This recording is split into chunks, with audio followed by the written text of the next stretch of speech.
Assalamu alaikum everybody. Today we're going to continue our lecture about time varying electromagnetic waves, where we're going to talk about Maxwell's equation. I'm expecting that many of you had heard this name before, Maxwell's equation.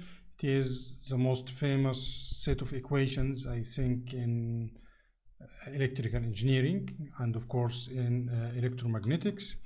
So the Maxwell's equation is sort of like a modification to the magnetostatic and electrostatic set of equations that we are dealing with for static fields, and it takes into account the time varying effect.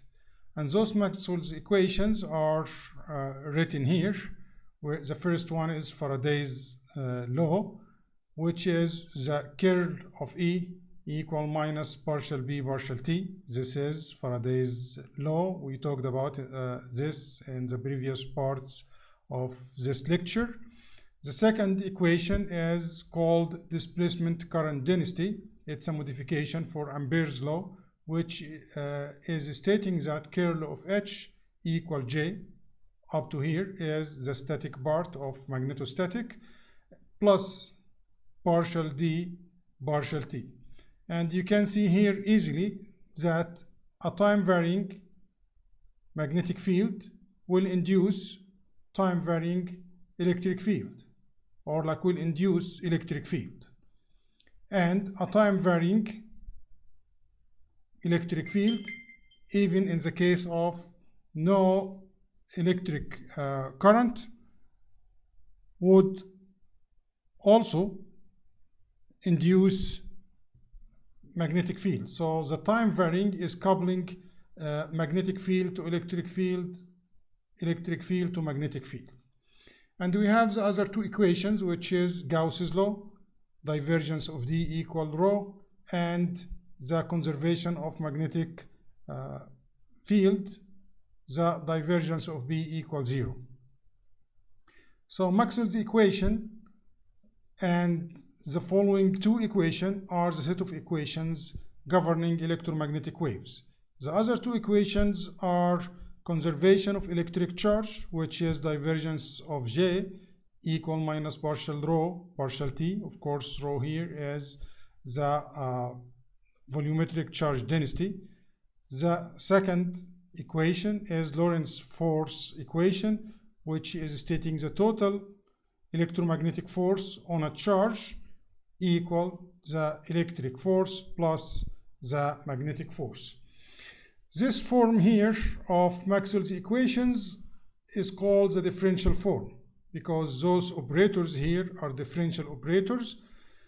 So those are the differential forms of Maxwell's equation, and as I discussed with you before, most of the time the differential form of any equation is handy and useful in solving problems, but it is giving like little insight. So we have integral forms of Maxwell's equation, and I'm expecting that you would know both of them. So the integral form of Faraday's law, E dot dl equal minus the integration of partial B partial T dot ds. So here, as I said, the integral forms gives some insight. I can tell a story when I read an integral equation. The story here is that E dot dl, the integration of E dot dl across any closed contour, equal the total flux variation with time penetrating the surface defined by this contour. So let me draw this for you. It would make it okay. So if we have any like contour and we are integrating across this contour, the integration of E dot dl along this, sorry for my drawing, I'm drawing with the mouse as you would expect, is related to P dot ds. This is the contour C, this is the area S. So E dot dl across this contour is related to how much time varying flux is penetrating the area S. This is Faraday's law. The other law is, let me bring the pointer again.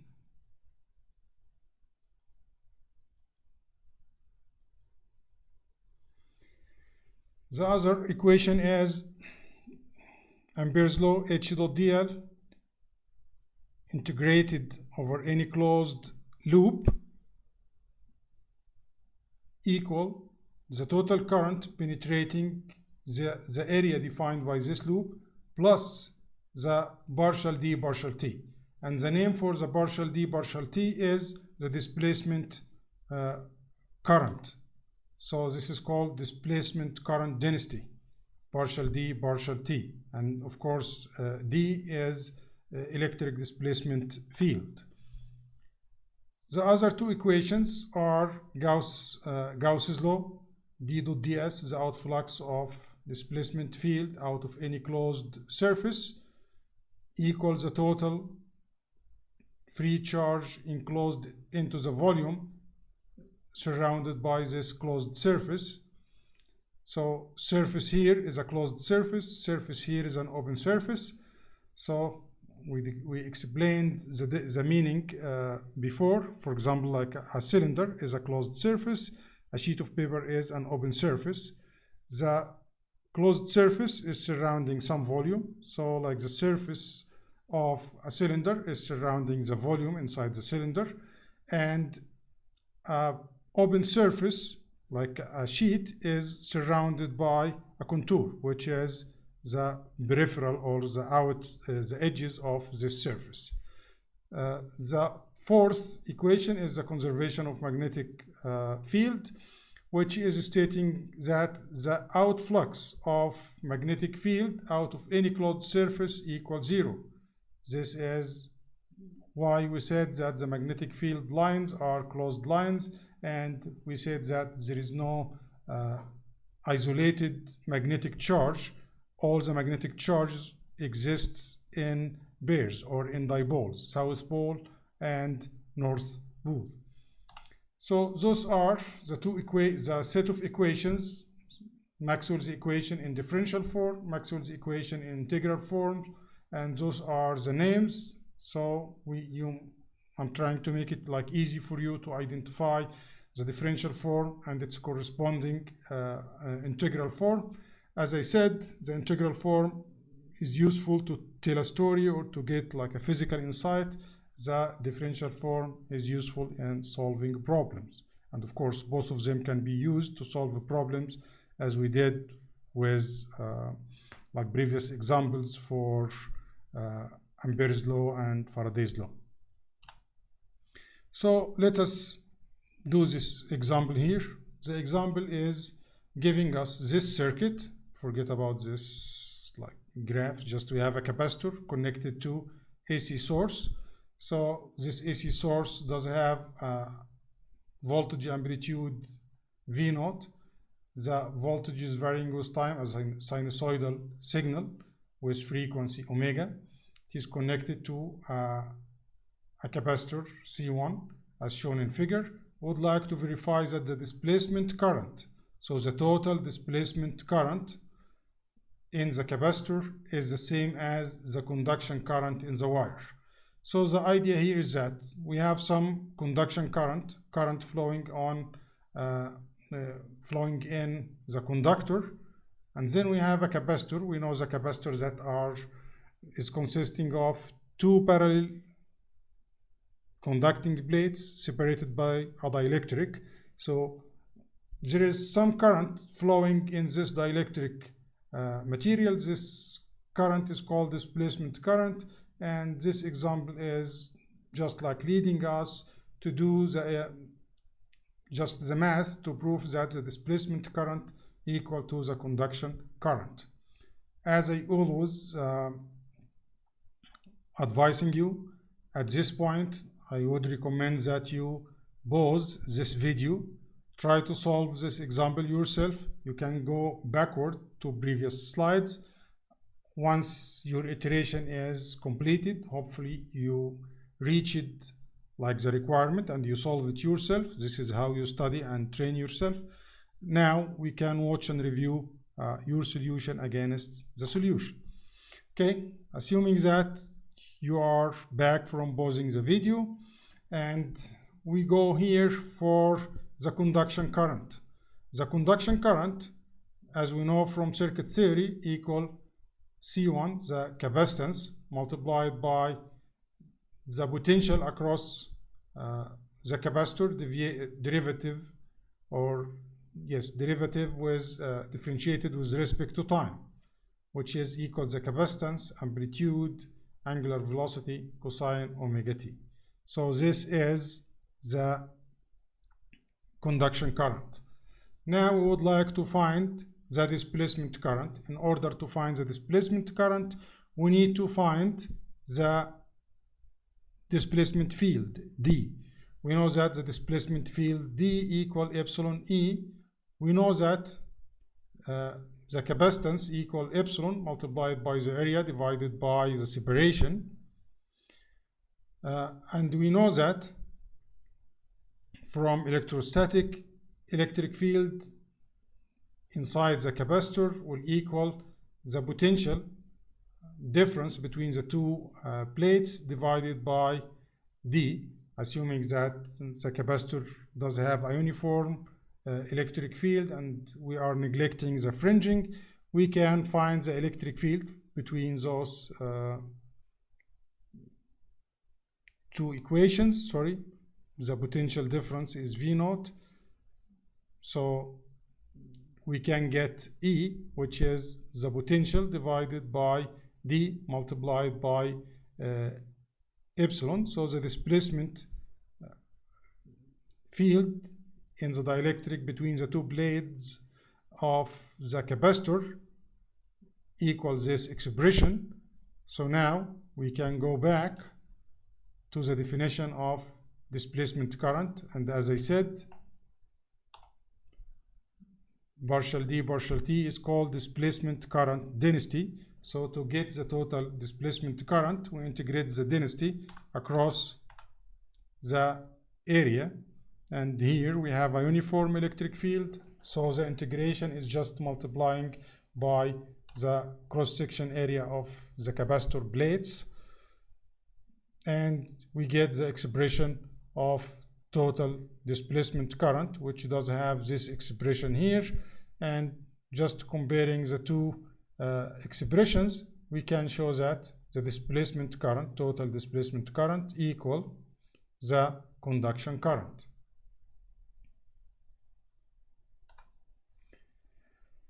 So the next topic in today's lecture is called the potential functions.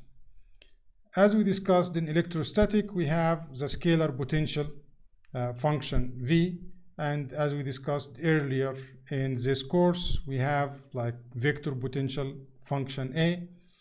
The vector potential function A is related to the magnetic field through this expression. The curl of A equal magnetic flux field B. And because we know that from the equation of Faraday's equation, curl of E equal partial B partial T, we can write this expression, which is relating the electric field to the vector potential. So just to remind you, why do we needed potential function, either scalar potential like V or vector potential like A? We said before that those kind of potential functions is many times helpful in finding the solution in two steps. Even though it is a little bit lengthy, we find A, then we like do the curl of A to find B, or we find V, then we apply the gradient of V to find E. So we find the electric field or the magnetic field in two steps. It is still a very good method, and many times it's easier than trying to find the magnetic field directly, like Biot-Savart law, or electric field directly from its integral equation. So we talked about those potential functions before in electrostatic and magnetostatic. So now let us proceed with our Maxwell's equation and time varying electromagnetic fields or waves. Of course, when we have time varying fields, it is better to say time varying waves, because as we discussed from Maxwell's equation, let me bring them back. So electric field is induced by time varying magnetic fields. So if we have a time varying field, it will generate or like induce electric field, and this is generating a wave because the two fields are coupled to each other. Same thing, time varying electric field would induce magnetic fields. So when we have time varying, it is a time varying waves. Okay, so now the expressions that we have is relating E to the vector potential function. Now we'll proceed a little bit with math in this lecture.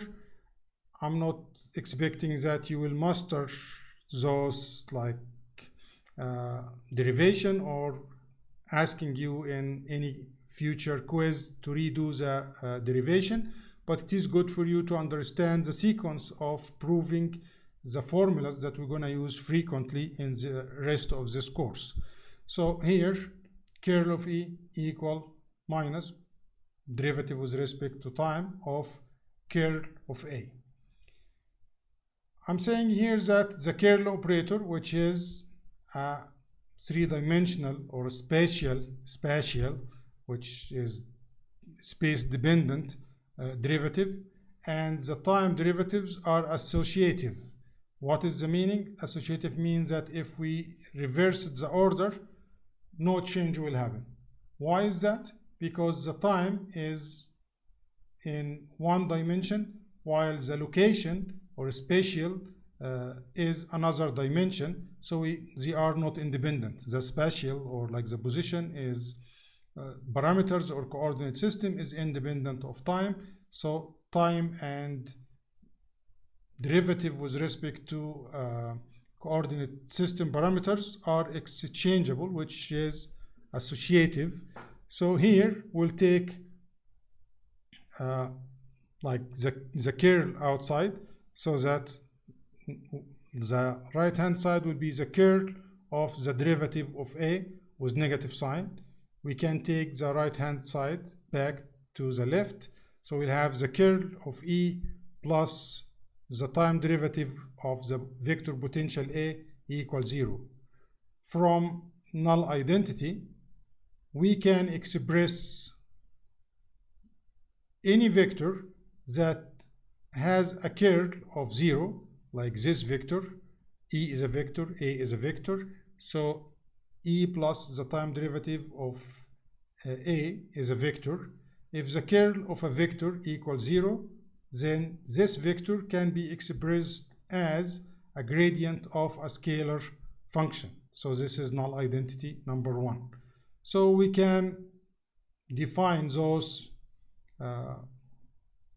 this expression here, this vector, as a gradient of a scalar potential function V, and we choose the same scalar potential to be consistent with the static field.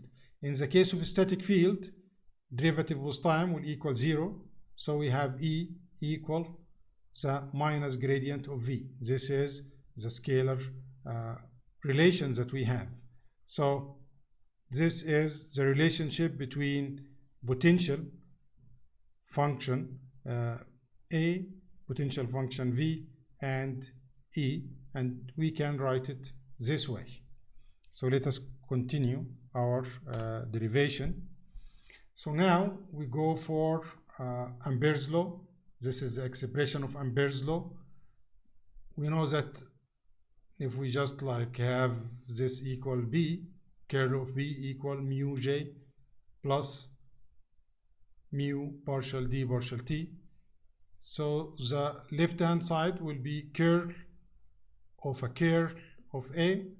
Right hand side will be mu J plus mu d equal epsilon e, so it will be mu epsilon partial e partial t, which if we just substituted e with the expression in previous slide with this expression, we will have this form.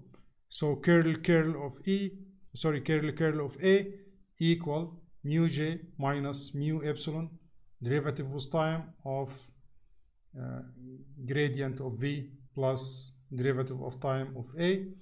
We use the expression for nabla square and we do the math.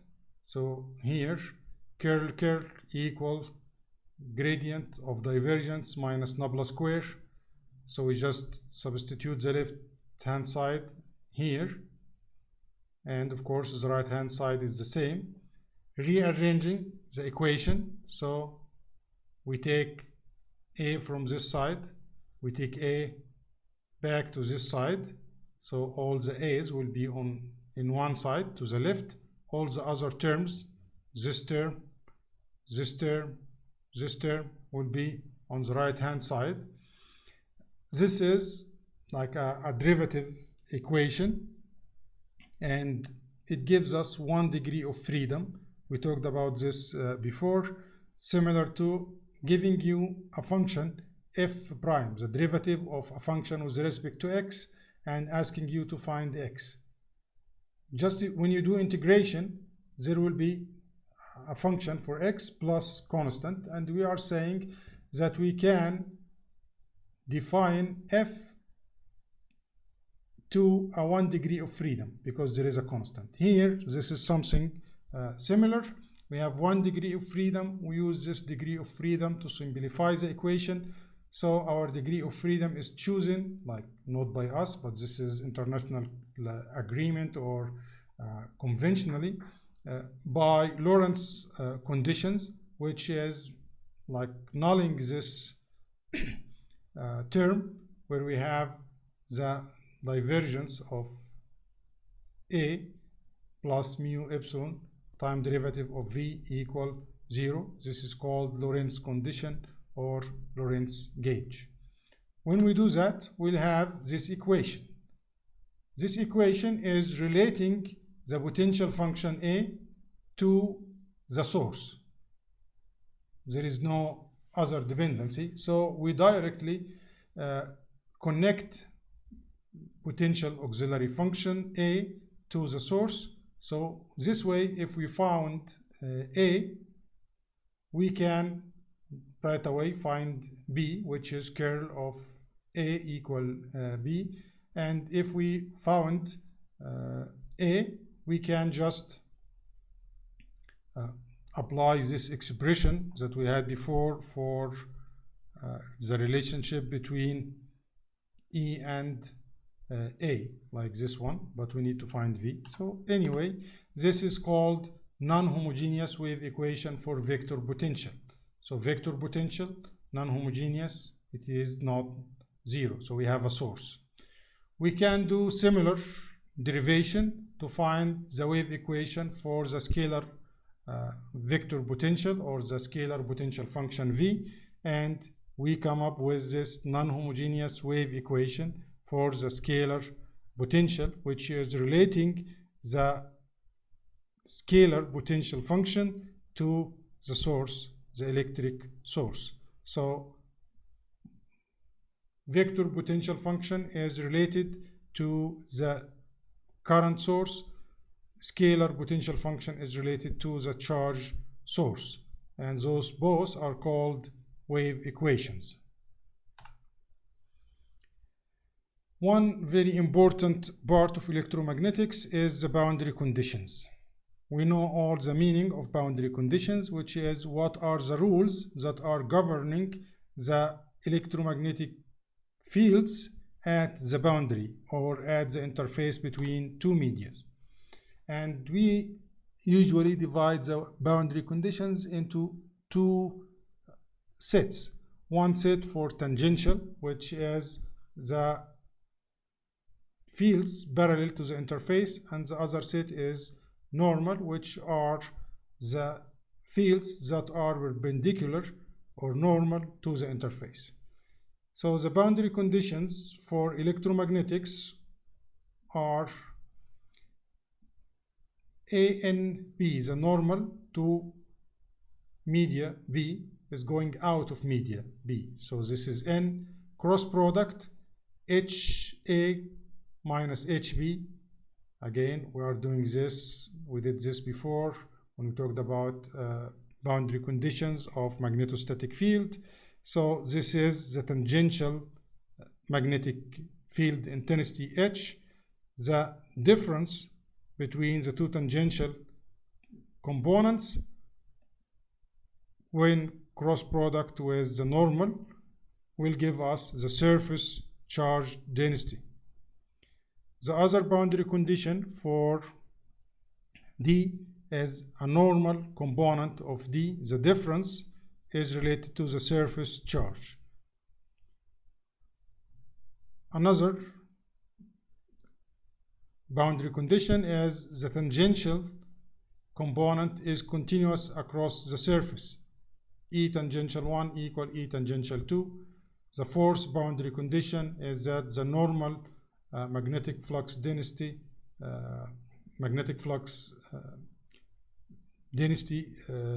is continuous on the normal component. So B1 normal equal B2 normal. So this is tangential, this is tangential, this is normal, this is normal. The tangential component of H is related to the surface charge density. The normal component of D is related to the surface charge density. The tangential component of E is always continuous. The normal component of B is always continuous. So those four equations are called the boundary conditions of electromagnetics. Two of them are related to the tangential component, 1 and 3. Two of them are related to the normal component, which are 2 and 4. We derived those before for electrostatic. We derived those before for magnetostatic using like a cylinder at the interface and a small rectangular at the surface.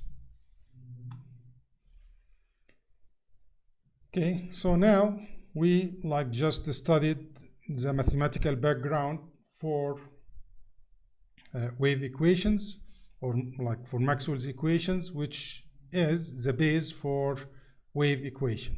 So what is the solution for those two wave equation? We said this is non-homogeneous wave equation for vector potential A, non-homogeneous wave equation for scalar potential V. So the solution for differential equation is two parts. We have homogeneous solution and we have a specific solution. The homogeneous solution is when we have 0 in the source or in the right hand side. So the homogeneous solution for scalar quantity in the spherical coordinate system.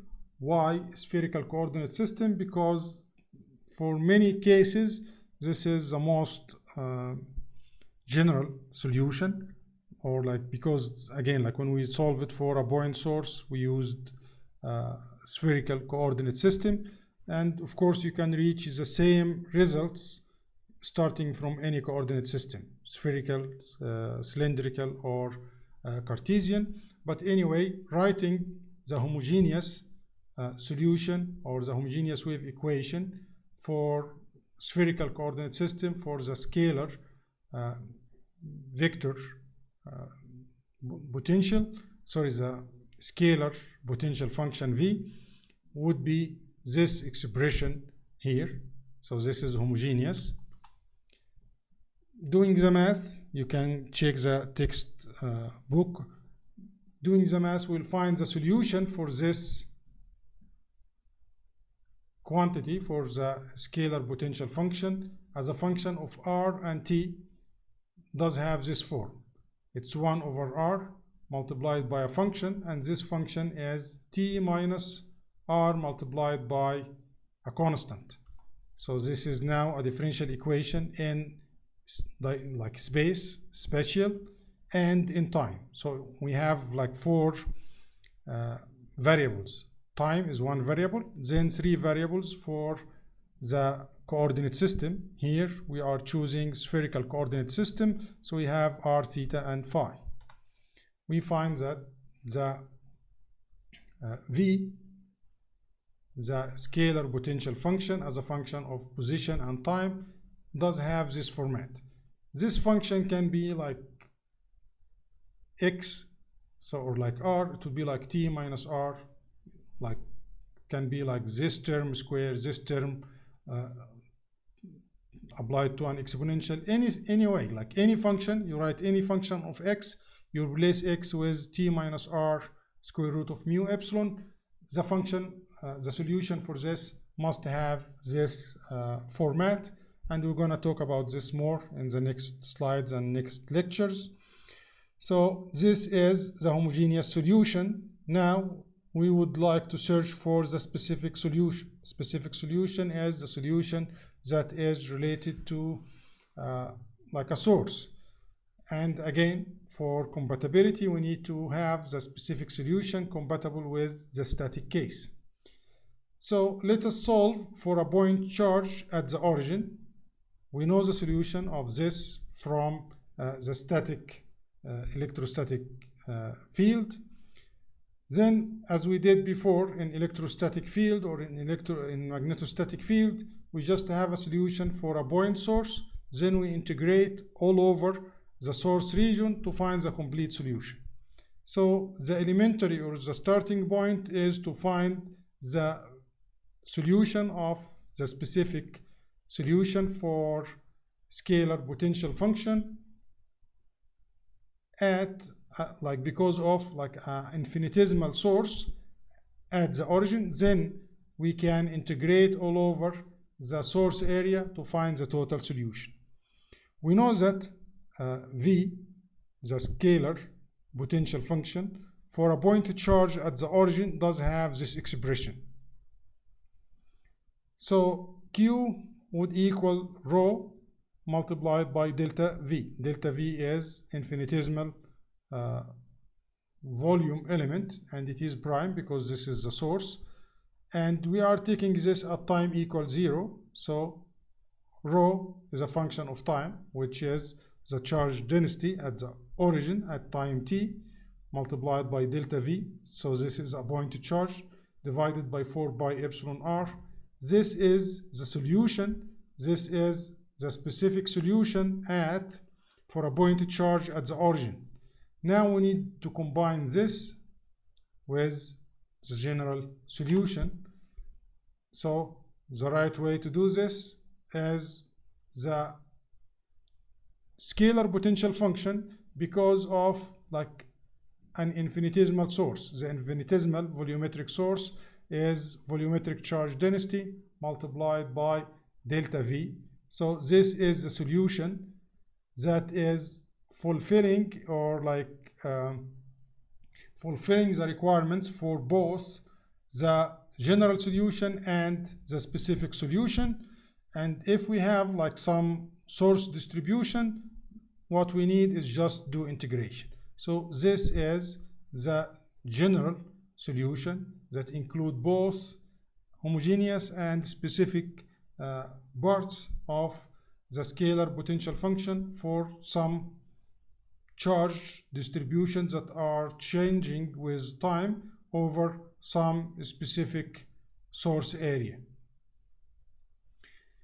We can see here that the solution at point B, if we have a point B that are distance from the origin at time t, the solution at this point depends on the source at this time, which means, so now if we go like for example at second 10 at point R, so at second 10 seconds from now, at point B, that is R from your location, r distance or r meter from your location, we'll find that the scalar potential function depends on what exists at the source in a previous time. So what is happening at the observation point at time t is depending on what is happening at the source at the time t minus r multiplied by a number. So what is happening now at the observation point depends on what was happening at the source at some time before. So there is a time needed for the effect of what was going on at the source to propagate to the observation. And this time needed for this travel is r multiplied by square root of mu epsilon. So r is the distance between source and observation. So r multiplied by something, so this quantity here must be the 1 over the velocity.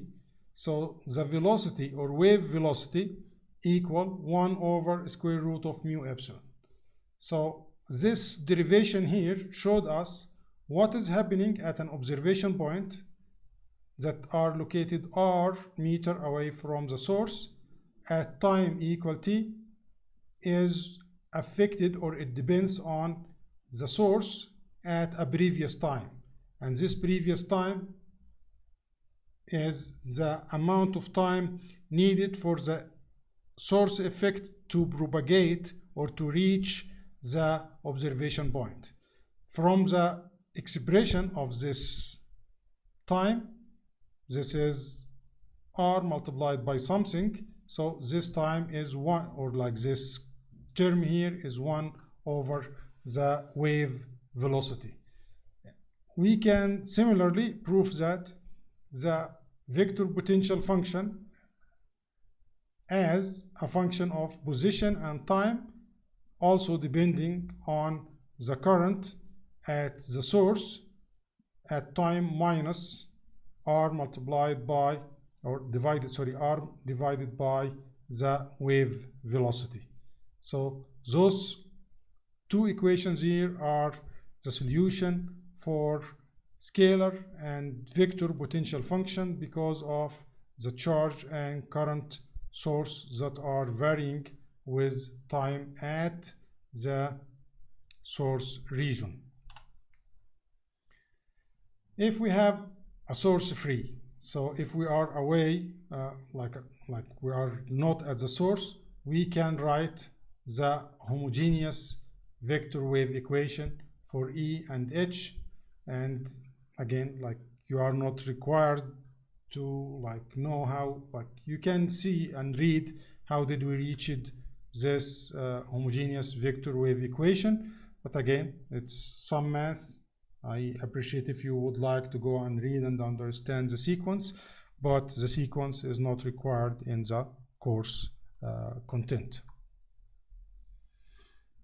Okay, next here we have like a very important topic, which is time harmonic fields.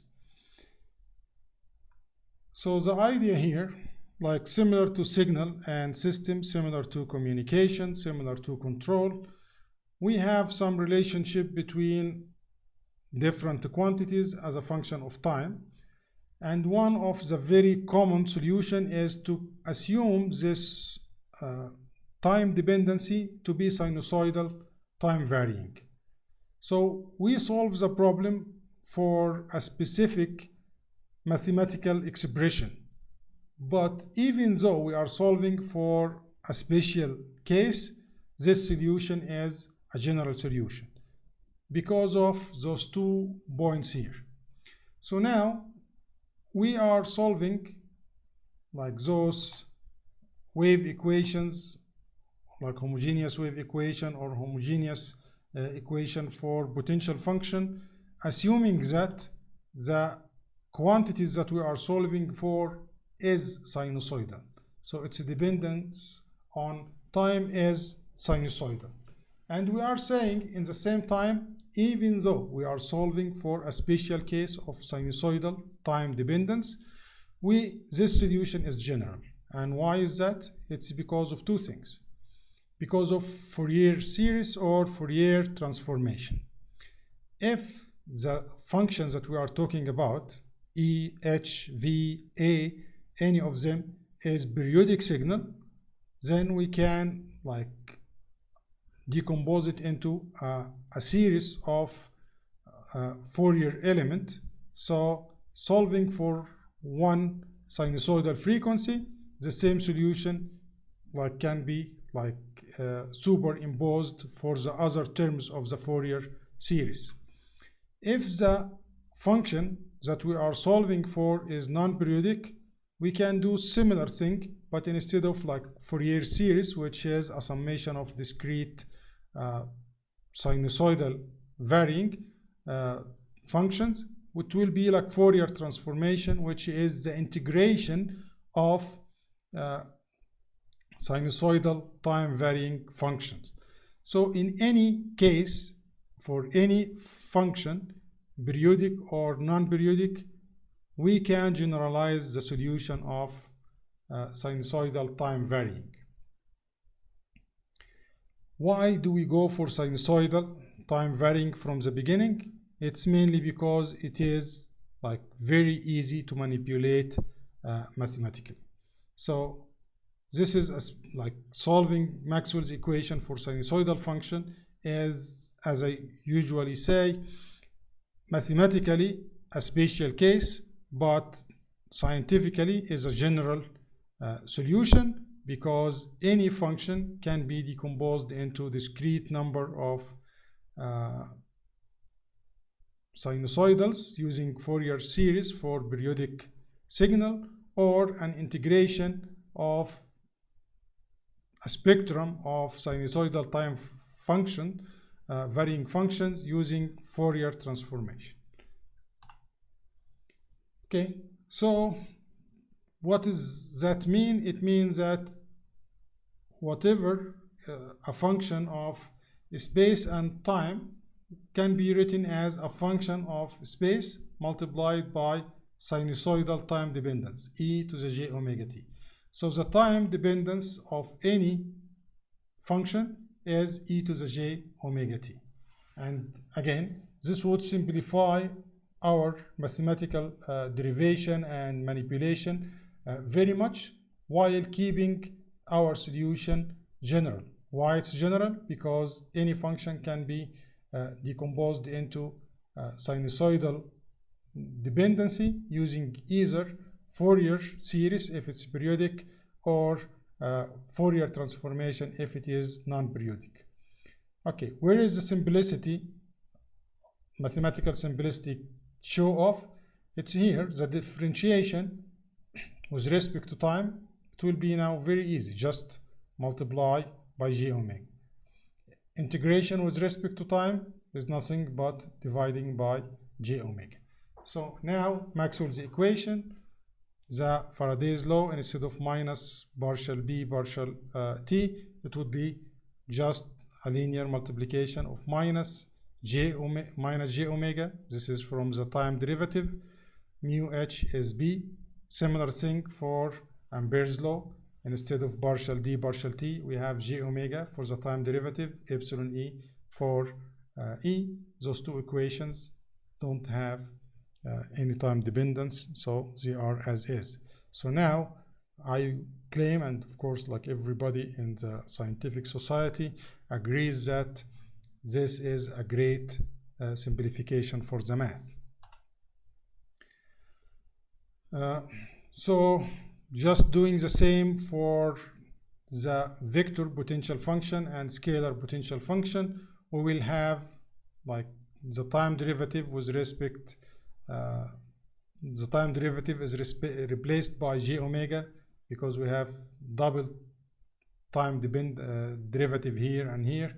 It is minus omega square, and we'll have this term in both functions, mu epsilon omega square, and this term is called k square, where k equal omega square root of mu epsilon equal omega divided by the wave velocity, and this term is called the wave number. K is the wave number. So now the time harmonic source, like everything that we used, like we assumed it's sinusoidal time dependence, so this expression here can be just decomposed into these two equations. And from now on, again, like this is another simplicity, because we know that the time dependence is always ej omega t, we can assume it or deal with it as an implicit factor, which means it is known, but we don't write it. So instead of writing the equation v of r and t equal this expression, and like having rho equal rho multiplied by t minus r, so all of the time dependency will be taken off as an implicit factor. It's known, but we don't write it. So the equation of v and r does have this expression, but again, if you are dealing with time harmonic electromagnetics, you know that there is r and t, and you know that there is e to the j omega t here in this expression. Similarly for the vector potential function. So the wave equation is valid for all electromagnetic waves. The electromagnetic waves like does have what we call like a very large spectrum. It ranges from frequency at very low, like the amplitude modulation AM radio waves, to extremely high frequency like ultraviolet and X-ray and gamma ray, so on and so forth. This electromagnetic waves can exist in all frequency, and this is called the spectrum. The spectrum starts from like very low frequency up to extremely high frequency. So we have the radio frequency, we have the microwave, we have the infrared. The visible light is also part of the electromagnetic spectrum. We have the ultraviolet, X-ray, and gamma ray. All of this is called the spectrum, and we have two things in the spectrum. We have wavelength and we have frequency. Of course, you know the frequency. The wavelength is a new concept that we're going to talk about further in the next lecture. This is also another like very famous presentation for the electromagnetic spectrum. Why? Because it compares the wavelength, which is like with a unit of meter, and frequency to dimensions of things that we are familiar with. So the AM radio, we are talking about like size, the dimensions or the wavelength is in the dimensions of building, down to the length of human, like the tall of human being.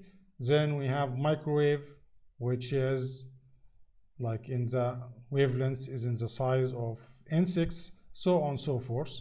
And you can relate the wavelength to frequency at different parts of the spectrum. Another also like very common electromagnetic spectrum sketch is this one. I think this one from IEEE, and it relates the wavelength and frequency to the size of different things that we have in our life. So in general, some general information about electromagnetic waves. The higher the frequency, the more energy the wave would have. Electromagnetic waves don't require a media to travel in. It can travel in free space, like outside of the atmosphere, our Earth's atmosphere. It can propagate. It doesn't require media to propagate like sound. No, sound requires media to propagate. If there is no media in free space, the sound will not travel, but the electromagnetic waves can travel in free space. There is an inverse relationship between wavelength or wave size and frequency. So at very high frequency, the wavelength is small. So very high frequency, we have the name millimeter wave frequency. So and at very like low frequency, the wavelength is very large, like AM radio waves. The wavelength is in kilometer. So as we're going to see next lecture, the multiplication of wavelength and frequency equal a constant. So if one of them increase, like frequency, the other one must decrease, like the wavelength. For very high frequency, the wavelength is small.